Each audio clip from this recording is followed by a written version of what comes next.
made a public appearance. We get clarification on this as we speak with the Patriotic Front Chairman for Information and Publicity in Mr. Emmanuel Mwamba. Good morning to you, Mr. Mwamba.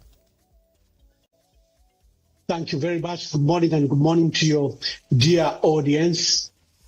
All right. Well, good morning. Mr. Mwamba, with this conversation and some of the words going round on the health of the former president, Edgar Chagwa Lungu, what exactly is the status of his health? And as there are these rumors that he is critically ill. Yeah. It's 23 hours where I am here in the US, and it's about 7 hours, I think. Is it 8 hours in Johannesburg? I've just spoken to the former president, and you are aware that he just went for medical review. He hasn't been for his medical review since 2022. He attempted to go for his medical review at end of 2022. He was denied an opportunity 2023 and 2024. So he was only allowed to go, just this last December.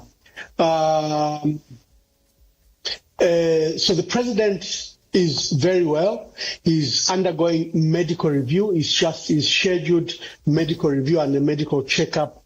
He's not in hospital. He's not admitted to hospital. He's at some private apartment, and I think he has been undergoing his own medical review. The rumor world by the UPND, who, by the way, don't want us to discuss the health of their president, are baseless, they are not founded, and are just meant and designed to alarm the country and to alarm our members. The members and the nation can take it from me that the president went for medical review, and the medical review is going on very well, and he must be, I think, concluding his medical review, and he'll be returning back home. He's not admitted to hospital. He's not admitted in any health facility. Right. He's doing now, his Mr. Mwamba, you review. expect us to just believe that the president is doing, the former president is doing well, that is okay? You're questioning how the UPND also tried to shield the rumors around President Hakainde Hichilema not being well. When do we expect to see the former president back in the country? Very, very soon. When I spoke to him, he says he was doing medical tests the other 2 weeks and evaluation, and he should be done with his medical review by next week. Then we'll inform the country when he can come back. And remember, he's never taken holiday. He's never taken holiday since 2021. So also this is working out like a holiday for him, medical review and holiday. And he should be back in the country as soon as is practicable. Now, speaking of holidaying, some would feel that maybe it should indicate that he maybe needs to rest after having all this activity, political activity that he has had. But he continues to remain really active. Don't you think that it's valid when people are concerned and they start advising that perhaps it's time for the former president to just rest?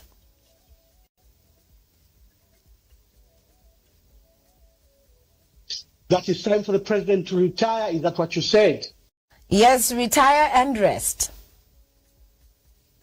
Oh, okay. The age difference between President Hakainde Hichilema and President Edgar Lungu is not far. So are you also telling me that President Hakainde Hichilema it's time for him to rest? Is that what you're telling me? I think there's a 2 or 3 year difference between them.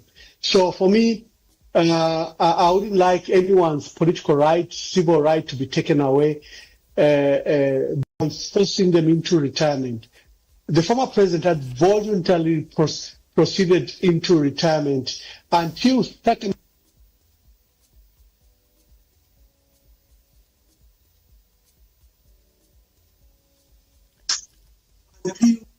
Sorry, I received the call on the phone. Until is allowed to make his own decisions to retire. He should not be forced into retirement whatsoever. So I think the demand by people that look, because he has gone for his medical review and is on holiday, therefore he should retire, is unfair. That's why I've contrasted it with President Hakainde Hichilema that, look, these are literally age mates. So are you saying that President Hakainde Hichilema should retire? Well, one is coming from a very busy office, while the other is just entering a busy office. So I think maybe the comparison's a little different there. But let's bring it to this on another issue, Mr. Mwamba. The UN rapporteur's report has been quite topical in the sense that during your time in government, as the Patriotic Front was widely accused of suppressing freedom of expression through media shutdowns. You did see harassment of journalists and restrictive laws like the Public Order Act. Now, given these past actions, why should Zambians believe that the PF is now committed to upholding these democratic freedoms? Because, I mean, we are getting into an election year soon. Also, you're vying for more seats back in the House. So, why should the people trust that now the Patriotic Front is ready to uphold democratic freedoms? Yeah, first of all, we're very glad that UN, Human Rights Council Special Rapporteur came to Zambia. And don't believe the hype by government that she came on their invitation. She didn't come on their invitation. That's just a diplomatic term we use. You should remember that on August 29th, she issued a scathing report on the state of human rights in Zambia and human rights practices in Zambia. Government responded on October 4th and defended itself.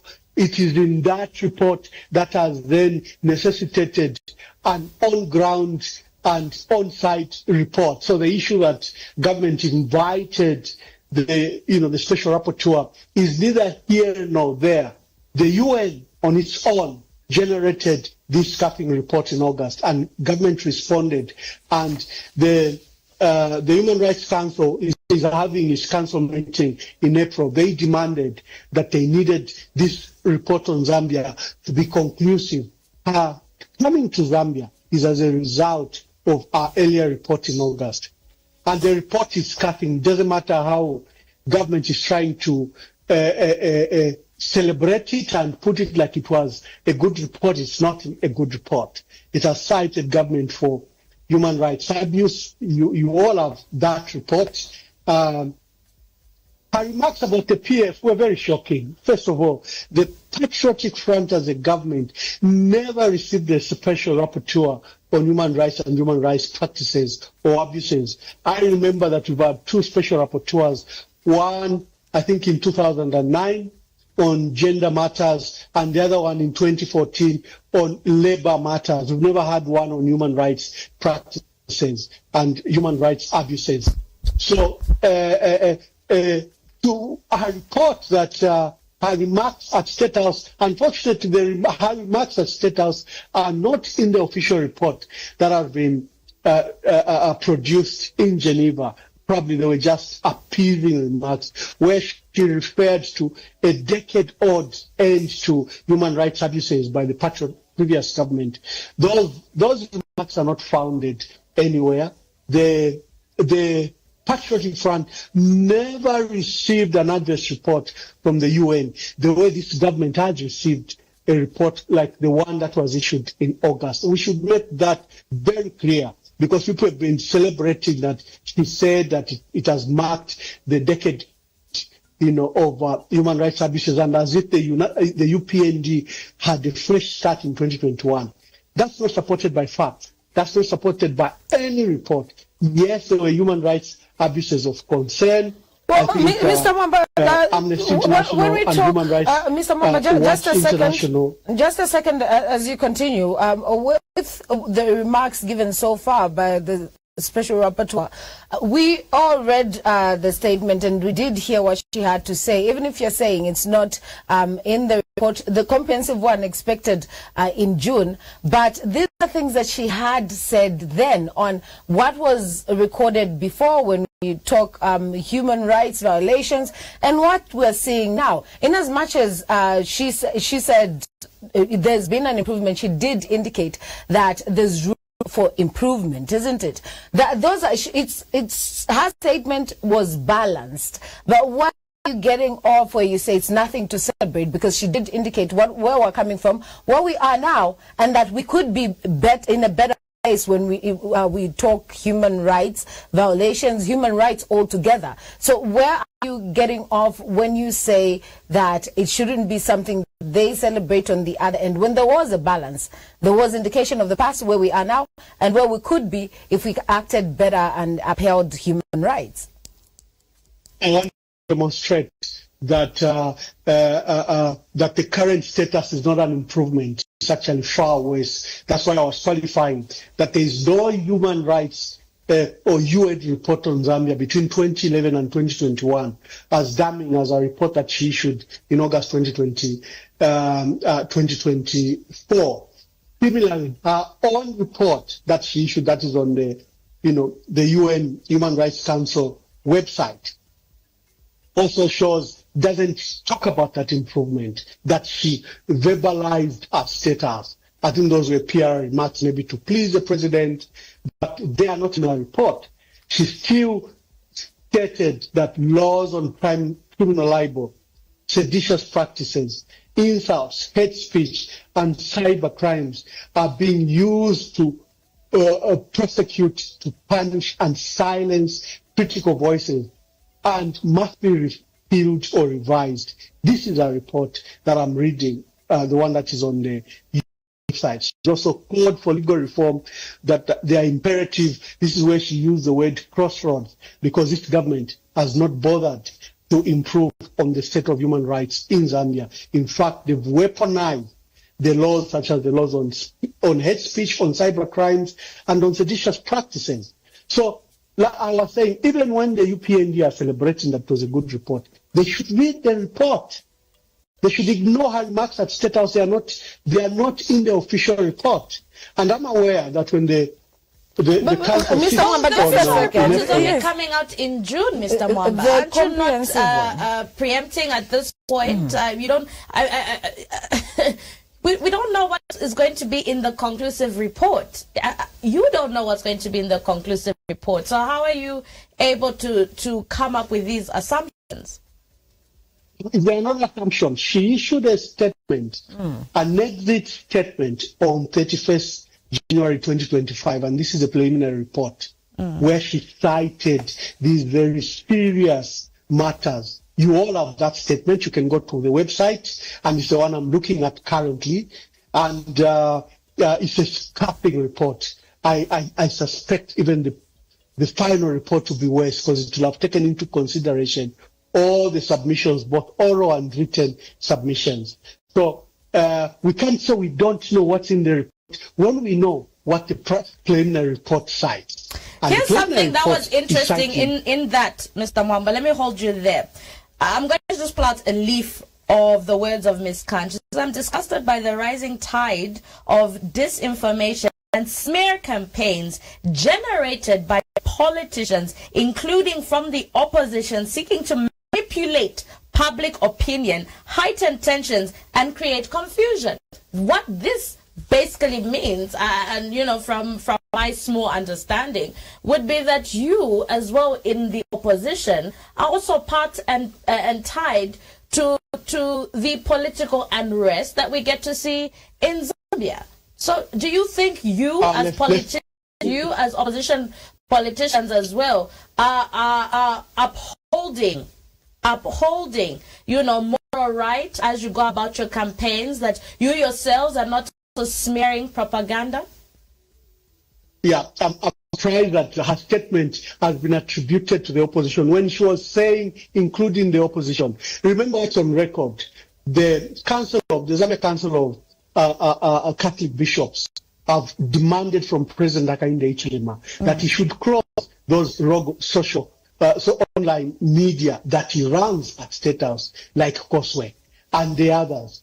It's on record that we've demanded that President Hakainde Hichilema can no longer run guerrilla pages He's no longer in opposition. He's now government. He cannot allow online newspapers run by State House media team to scandalize citizens in the manner that they've scandalized all of us. Fred Membe, the Archbishop of Lusaka, Edgar Lungu is a constant ridicule of insults from Koswe, which is a page run from State House.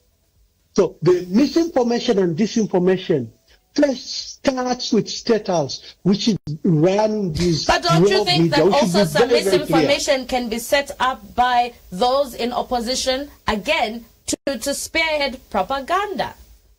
This is also, again, to make sure that the current government or the current administration looks bad. I mean, it could be just the opposition politicking. I don't publish anything anonymous. For me, let me speak for myself. Let me not speak for the opposition.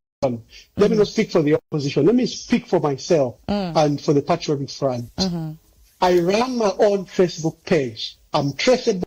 It's verified by Facebook. If I was running any propaganda as alleged by the UPND or anyone, that page would have been closed because it's a verified page by Facebook. So the standards are quite high. In the event that I've published something wrong, for example, when we published a video of an attack on President Lungu, which turned out to be an old video, I apologized because it was shared wrongly. I have not shied away to apologize if I think that I am wrong. However, I publish the truth, in many times uncomfortable truth. If there's a medical evacuation at Maina Soko and they're trying to hide from you, the media, who are not bothered to follow up these matters, I will publish, whether it pleases them, whether it doesn't. I publish material sometimes that attract threats of arrest by the police because they don't want us to say things that we say. That doesn't become propaganda. I published the material when the police went to Flavor FM and they were how is it, Mr. Mwamba, when you publish these things and then the authorities, those stories that you are publishing, an example you just gave of the evacuation, we did see that the management had come out and said reason for that evacuation, which wasn't what you had stated. That is you spreading misinformation, that you put out wrong information and you're trying to come out like you had put out the truth. It wasn't the truth. Reason for the evacuation of Maina Soko was put out. Yeah, what did I put on Maina Soko? I said there's currently a medical evacuation and patients are strewn all over the car park. Was that a lie? But there was an edited post. And I urged you, the media, to go and find out what's happening at Maina Soko. I'm just trying to find that post because I know, Mr. Mwamba, you have edited that post. Yes. You had changed whatever you had posted the first time was not what we are able to see today. So I'm just trying to get to your post to prove that you had edited that post. Just book. When you edit it will show that it was edited. Yes. It will show. I never edited. What I put up was that there is a medical evacuation. People have been removed. There is no alarm. There is no fire tender. There is nothing like that. They have been moved and they're in the car park. And one of the patients had speculated, are they bringing a VVIP? And I said that. One patient has speculated, if they removed us to bring a VVIP, so the medical evacuation took place. When I said President Hakainde Hichilema didn't appear at the phosphate plant where he was scheduled to, did he appear? He didn't. The media were there. Some of our boys to carry him live were there. But you as a leader, Mr. Mwamba, you as a leader should know that there are times when you put out a statement and you have a huge following, you're leaving it open for people to interpret whatever you're putting out. So there can be misinterpretation. It's what are you indicating in this moment where there's such rumors going on and you publish certain things. It's that you're trying to put a certain narrative. That's what is read of certain posts. So you as a leader, in the moment that you're putting out these things, yes, you might be saying you are saying the right thing, but you leave it so open for others to misinterpret. Doesn't that fall on you, the misinterpretation that you're forcing to give? Guys, we are journalists. They are developing stories. for example, but it's not a developing story when it's coming from an ambassador, a man that has served in government. Mr. Mwamba, I think that's unfair to play your journalistic card when people know you more for a politician than a journalist. People will believe what or see to what you're saying as a politician, as a journalist. So, no, a developing story? What I've said is they are developing stories. When facts are emerging, the facts are not complete. They are emerging stories. And I can't put a full stop to a story that is developing. That's what I meant. So if a story is developing, I can't put a full stop to a matter that is developing. I speak authoritatively because of background of a journalist, and I recognize my stature as a political leader in my country. I'm even aspiring for presidency. So when I speak, I weigh all those things. And remember, I'm providing checks and balances. We have a government that is determined to hide the truth. And we have to put it to the corner that they tell the people the truth. Now, Mr. Mwamba, let's shift this to you earlier on talking on laws and how, back to the statement by Ms. Khan when she was in the country, and how certain laws are still an infringement on human rights. You had put out, you mentioned seditious practices, which she mentioned in her report or in her statement also. But let's talk on how the current government has repealed the presidential defamation laws and enacted the access to information reforms that were long overdue under the Patriotic Front. With this having been long overdue under the Patriotic Front, and here you are today still talking of how there's not been any progress when we're talking human rights, but we do see that there's change that's being indicated, that even certain reforms that we have in around our laws. Isn't this something that you maybe should be commending, actually? Shouldn't you be supporting that we are seeing these changes so far under this new government? So a trick was done. They removed criminal defamation of the president, but they removed the criminal libel, which the special rapporteur has called literally illegal because you're not supposed to criminalize speech. She has called on government to remove the criminal defamation completely. That is why citizens or journalists can still be taken to court. Even the officials like Clayson Amasaka, they can take you for criminal defamation. So although criminal defamation of the president has been removed, the actual law on criminal defamation remains on our statutes. Then they've weaponized the Cyber Security and Cyber Crimes Act of 2021 because therein there are issues of hate speech, insults, so literally the entire criminal defamation law that was of the president that was repealed has found its space in these old laws. And that's why I like the way she used that they've weaponized these existing laws again to achieve the same fact, stealing fact of shutting up citizens. Today we've woken up to the sad story that a pastor, Pastor Duncan Simuchimba, who's always been an advocate for ordinary people, even for other pastors who were previously harassed. Today he's sitting in jail with 9 months. What was his crime? He fought for the marketeers at Sokone, who government wanted to demolish their market stores and market stands. And he demanded that government should not do that. They accused him of incitement, and now they've jailed him for 9 months.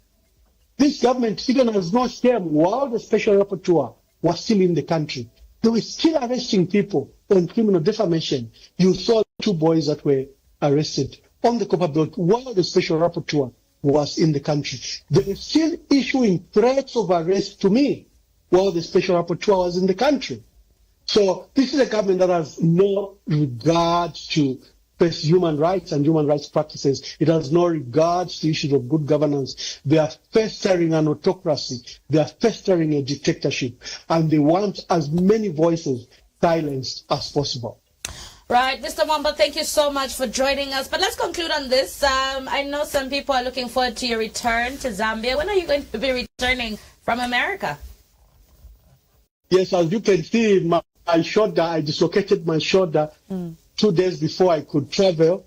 I was playing what they call peekaboo. Peekaboo is a board game, like not a board game, a court game like tennis or like badminton. So somehow, I don't know, my shoelace came off as I was trying to hit back. I stepped on my shoelace and had a very heavy thud. So be careful out there, Mr. Mwamba. With age comes fragility. With age comes being fragile, so please be careful out there. So this one has delayed me, but I'm scheduled to return to Zambia on 3rd March 2025. I'm back in the next 1 month. Right. Well, thank you so much, Ambassador Mwamba, there speaking to us. Of course, he is the Patriotic Front Chairman for Information and Publicity. Speaking into many issues, of course, clarifying on the health of the former president. Good to know he's well. Edgar Chagwa Lungu. Yeah, we're glad he's well. Which is fantastic. I know you'll see again, on social media is not good, so that's why we had to put that to bed. And also speaking into the UN report, I feel he needs to come back. We'll wait for the 3rd of March. We'll wait for the 3rd of March.